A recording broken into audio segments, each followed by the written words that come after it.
back, relax, and maybe get yourself a snack. Me and you gonna have a little chat about books.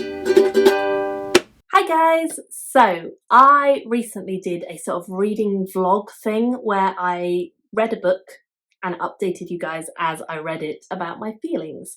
And you guys seem to like it, which I'm really happy about. So I asked on the YouTube kind of community tab about which book I should do next. I gave you two choices. I said Fourth Wing or this one, The Sun and the Void, which is by Gabriela Romero Lacruz. And this one came out in July of this year, so it's still relatively new, I would say.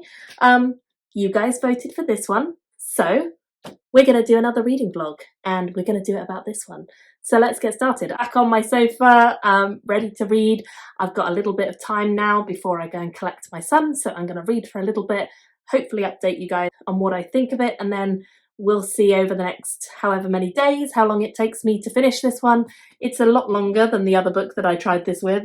This one's just over 500 pages, but let's hope it's a good read or a really bad read, and I can tell you what I think of it as we go through. So let's get started. So first impression is that there is a timeline at the front, and then there's some major families listed as well, which is kind of like a glossary or a key, I suppose. I like that when they do this. It means, you know, if you're confused, you can go back and refer to it. So that's a nice part. Whenever books have either a recap, if they're the second one in the series, or they have glossaries, keywords, any of that kind of thing, I think it's useful, especially if it's like a fantasy world that is different or uses non-generic words or foreign words. In fact, it can be really useful to have that glossary kind of vibe to it. So I'm glad they've got that. Let's get started.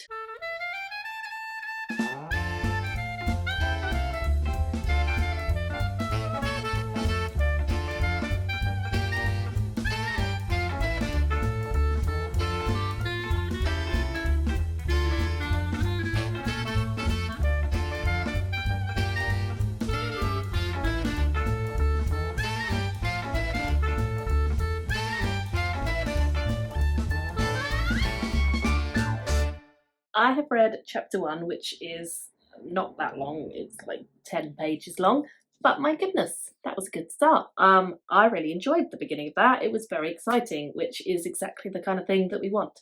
So we're following a character called Raina. She is a Nazarial, which is some sort of creature that apparently is mostly human, but then also seems to have a tail, and therefore they're not considered human, because apparently a lot of people get their tails cut off to conform with humans, but she, our main character, didn't. She is on her way to meet her grandmother, who she is estranged from because her father left many years ago. We don't know exactly why, but her grandmother has written her a letter and said, come and see me, come and meet me. And so she is travelling across some very treacherous lands to get away from her former life, which has nothing for her, and hopefully meet her grandmother and see what she can offer. So that's the story, but then she gets attacked on the way, and it all goes a bit pear-shaped, and I like it. So far I like it anyway. The author is apparently Venezuelan, which I can definitely see that coming through in the writing so far, because a lot of the words feel very much like they are sort of South American origin, and I definitely like that, because it's always nice to read books that have different cultures or take inspiration from different cultures. So much of like fantasy is Western, and although I enjoy the Western style of fantasy, I also like having non-Western inspiration. So I'm really excited to see something a bit different. And I mean, the concept of these human-like things with tails, already interesting. So it seems like it's going to be multiple POV, because the next chapter appears to start with a new character. So I don't know how many POVs we've got, but I would say that Rena, whatever you want to call her, she's an interesting character, and so far I like her story, and I'm excited to see where it's going to go. So that's a promising start. So I've now read chapter 2 and 3, and I've very much enjoyed them. We've been introduced to another character who's called Eva, and she is a Valkyro, or 1/4 of a Valkyro. Her past seems to be a little bit mysterious. She comes from a noble family and appears to be essentially a bastard. Her mother betrayed her marriage vows to mate with her father.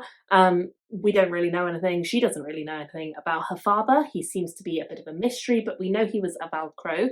Velcro are this race of characters who have antlers on their heads, and they seem to be kind of a dying out breed, or a, you know, almost forgotten breed in a sense.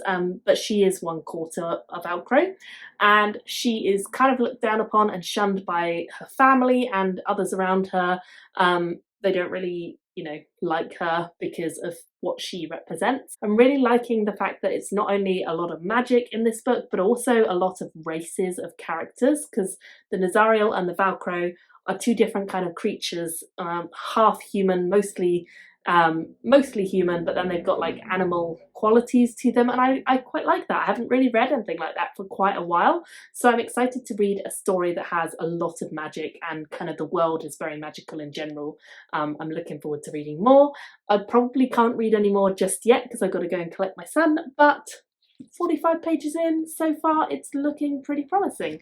Got a way to go, but you know, we're around almost 10%, so I'm excited. Yeah, can't wait to see what happens next. Hey guys, so I've now read the first 10 chapters of the book, and things are getting a bit more intriguing. So as I said before, we're following Eva and Raina. Eva's storyline has taken some interesting turns. She has been dipping her toe into some magic that maybe she shouldn't be, and I'm not going to say any more about plot points probably, or at least not much, just vague things so I don't spoil it.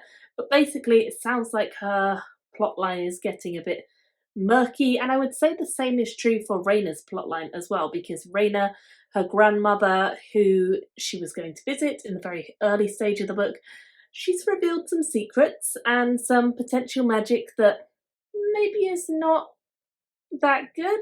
Let's just say there seems like a lot more to her grandmother than meets the eye on first look, and we know that her grandmother has some very strong magic. She's able to manipulate the magic in ways that a lot of other people can't even envision. I definitely like both of the characters so far. I think the world is pretty cool.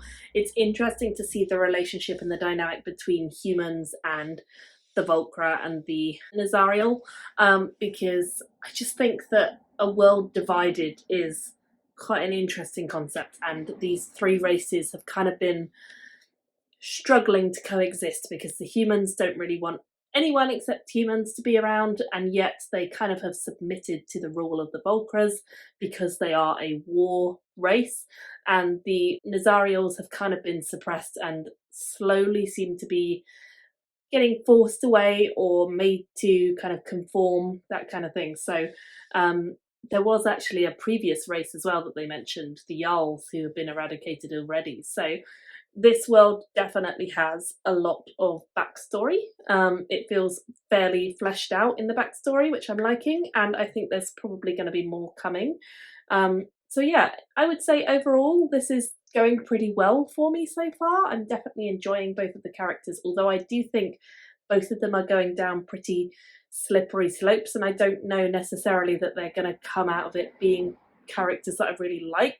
I would say both of them feel a little bit naive at times, and they don't feel like they always consider the options.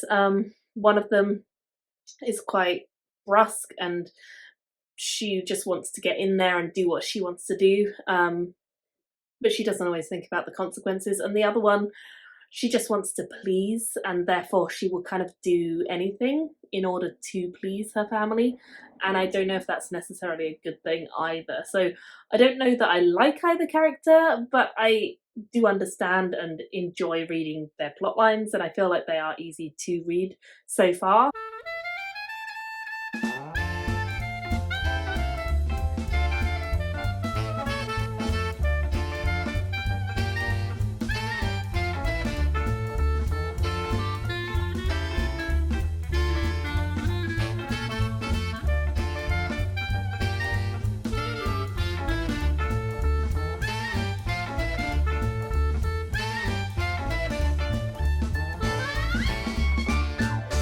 Okay, so I have just finished up chapter 14, which is around 175 pages into the story. Raina's story, I feel like, is definitely kind of kicking up notches, whereas Eva's story feels like it's a little bit slower to get going, but I do think now is going to kick up. We've actually just finished part 1 of the book, so there's a second part that we're about to go into, and I am still enjoying it, but I would say my enthusiasm has slightly waned, only because it seems a little bit more like the characters are maybe more naive than I first realised. I kind of thought they would be a little bit more independent, as at first they very much were. They were both kind of rebelling and doing their own thing and kind of going on big adventures, and then now they've both kind of got a little bit meek, although I do think Eva is about to backtrack on that. And I'm excited to see her kind of shake things up and change things, because her life is very regimented and I think she definitely needs a mix up, whereas Raina is more in debt to her family and therefore that's why she's become a bit more meek. I would like to see her kind of kick it up a notch as well and maybe rebel a little bit, because I feel like she is just kind of following along at the moment. We'll see how it continues. Got a fair way still to go, so the adventure goes on. Apologies for the slightly wobbly camera because I'm holding it rather than putting it on a tripod, but I thought you'd just show you my little friend has emerged to sit with me whilst I read my book. Smudge is back. Hey guys! So, I'm in my Oodie, I'm in my cozy spot, everything's good, it's a cold day outside, so I figure why not do some reading? It's been a couple of days, we've had a kind of hectic week of like Halloween and all of that fun stuff. It's been a good week, lots of fun stuff, but I'm ready to get back into some chill time and get back into my book, which I haven't picked up for a couple of days. Cat is ready, Smudge is here, happy and ready to sit on my lap. She's very pleased that I've come to sit with her. She's decided she is sitting in the lounge today. So we've got leftover Halloween sweeties that we didn't give all of them out at the door, so got quite a few left over to have as a snack whilst I read my book, which is no bad thing. Got my Oodie, it's huge. It's like, if you don't have one of these, I highly recommend them. They are great fun. Super cozy. In fact, with a cat and an Oodie on, I'm probably going to get too warm too fast, but we'll see how we go. So I'm still reading this one. Let's dive back in. Okay, so I'm on page 278, chapter 25 is about to start. I am definitely feeling like the second part is where the action really starts taking place. I would still say that both Eva and Raina are very naive characters. Eva in particular has just done something, I mean, she didn't know the guy very well, admittedly, but like she's done something that as a reader we know is just a terrible decision because we know the guy. She didn't really know him and therefore she was pretty naive. But yes, she's made a mistake, a big mistake in my view. Raina has also made mistakes, but her loyalty really lies with Celeste, who is the daughter of the family that she's kind of joined. She really wants to protect Celeste. She definitely has a lot of love for her, and unfortunately things have happened, have transpired that has meant Celeste is in danger. It sounds like she's going to go on this big adventure to try and help Celeste in some way. I definitely feel like the action is kind of creeping in. We're kind of at the halfway mark now, so things are really picking up, which is good. I'm definitely enjoying it. I feel like even though the magic hasn't been a huge part of it, the kind of race relations, the species relations, are a big factor in this world, and we're seeing more and more of that as there is just hatred towards certain races, and like a lot of the people in this world, or the creatures, whatever you want to call them, in this world have a lot of prejudice against certain races, and that's really very evident as they travel around between who can appear where and that kind of thing. Hey guys, so page 400 we're now at, and that is about to be chapter 35. I think there's only 100 pages left. I don't know if this is a standalone or if it's a start of a series, because it doesn't say. Things have got very dramatic. All of our cast of characters have met up. However, I will say that they have met up in ways that I did not anticipate. And are they on the same side? It's kind of dubious and hard to know. I still think that there's a character called Javier or Zabia, I'm not quite sure how you say his name. Javier, maybe. He's an atrocious piece of work, to be honest. I really dislike him. And he's pretty mean and horrible, and he's clearly taken over by some sort of evilness. He's also very good with magic, and that makes him slightly more detestable because he can do things not only with like a blade and threats and so forth, he's also magically able, and I really don't like him as a character. So he is not my favourite, but he has added some interesting dimension, especially to Eva's plot, because I feel like she really has kind of been thrown into the mix with him a little bit, which I didn't expect. I really didn't expect that, and I have enjoyed seeing her have to come out of her bubble a little bit, have to face the realities of the world a little bit, because she was this incredibly sheltered, naive character. I think she is still there to some extent, but there's clearly more within her, and I'm enjoying seeing her kind of unlock that a little bit more, which is nice. And then we have Celeste and Raina. Raina's definitely kind of proven herself a lot more. She's adventured a lot throughout the last however many pages. And she's also kind of got to a point of trying to decide where her loyalties should lie. And I feel like she's kind of fallen down on the side of love. And what does love mean to her? It's quite twisted because she's never really had that in the way that she wanted, or the way that a lot of people consider love to be. So I am enjoying her plotline from the point of view of an outsider, kind of seeing her battle with where should she align herself. Do I love this story as much as I first hoped? No, I think it's gone in some directions that I didn't necessarily see. There was a pretty big battle scene that just happened, which was kind of exciting, but equally, there was a lot of magic in that, which is always good. And I feel like the magic is kind of being more and more explained now, which is nice. However, I just feel like it's kind of got a bit, I don't know, I felt a little bit detached from the characters. And at first I felt really excited by the characters, and I feel like kind of lost that excitement as I've become maybe more jaded towards them. I don't know. Sorry, my cat is just having a bath next to me, clearly. Is it bath time, Smudge? Yes? Silly cat. Anyway, yeah, I feel like I'm not loving as much as I wanted to, and as much as I sort of thought I would from the beginning, but I am enjoying it, and I am compelled to finish it and find out what's going to happen, because it feels like there is going to be a big climax coming. So that's exciting. Lots of magical stuff is kind of on the horizon, and we've got some shady characters who are trying to do something big.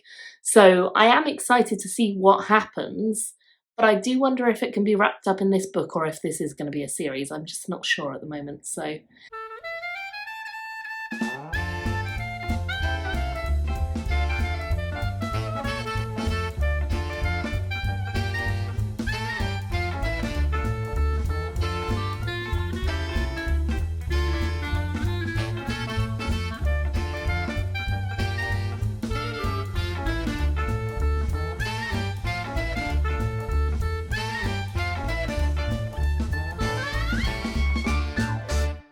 So I have just finished it, and I definitely enjoyed it. I did look up whether or not it's a series, and it is, of course, as I suspected.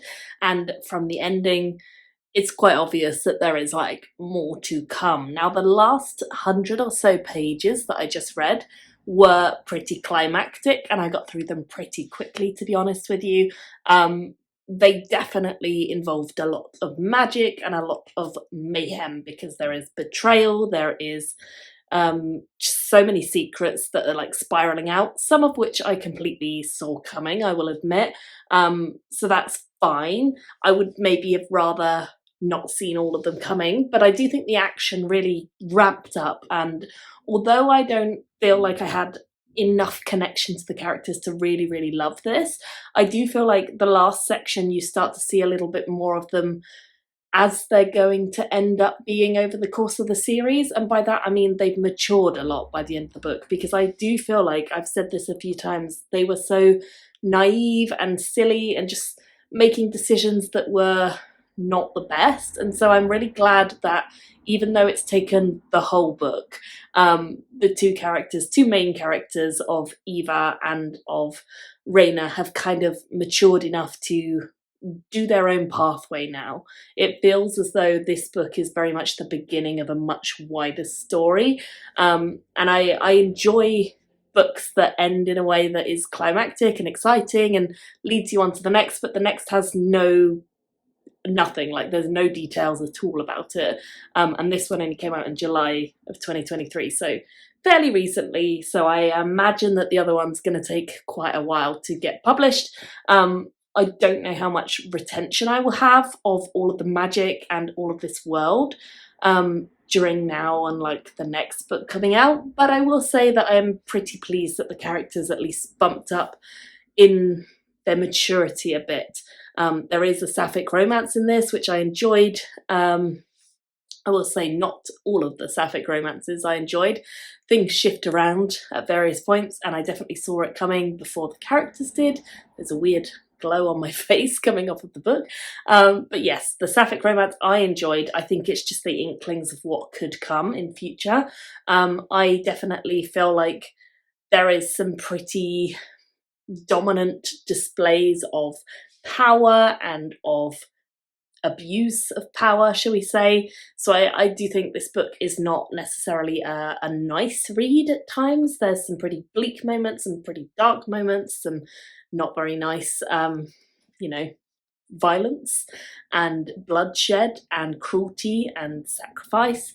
But with that all being said, it is dramatic, the world is interesting, the characters grew over the book. I did like it. I just don't think I liked it as much as I wanted to, but I think I believe it's a debut author. Yeah, debut.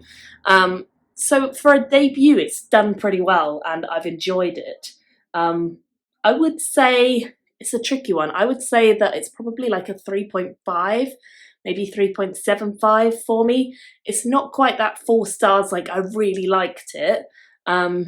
But it's definitely not 3 stars, like it was just likeable. I definitely enjoyed this a lot. I feel like there are some really good moments. I feel like the writing at the beginning was probably better for me in evoking the sense and the atmosphere and the characters. And then as it goes on, the writing for me didn't feel quite as, it didn't feel quite as smooth. It felt a little bit more jagged and kind of just getting the action out on the page. So I would say it definitely feels a little bit like a debut. It feels as though this is just the beginning. There is a lot more to come. And I'm intrigued. Would I read the second one? Possibly. Quite probable if it was to already be out that I would go on to it. But because it's not out yet, I just don't know how much I'm going to retain. I would love to hear you guys tell me your views. If you have read The Sun and the Void, what did you think of it? What did you like about it? What did you not like about it? What about the world, the magic, the characters? Tell me everything. Or if you haven't read it, I would love to know if this video has made you want to read it. Thank you all so much for watching, and I will see you very soon in another video. Bye everyone. Thank you for watching my video today. Go pick up a book, then come back and chat with me again.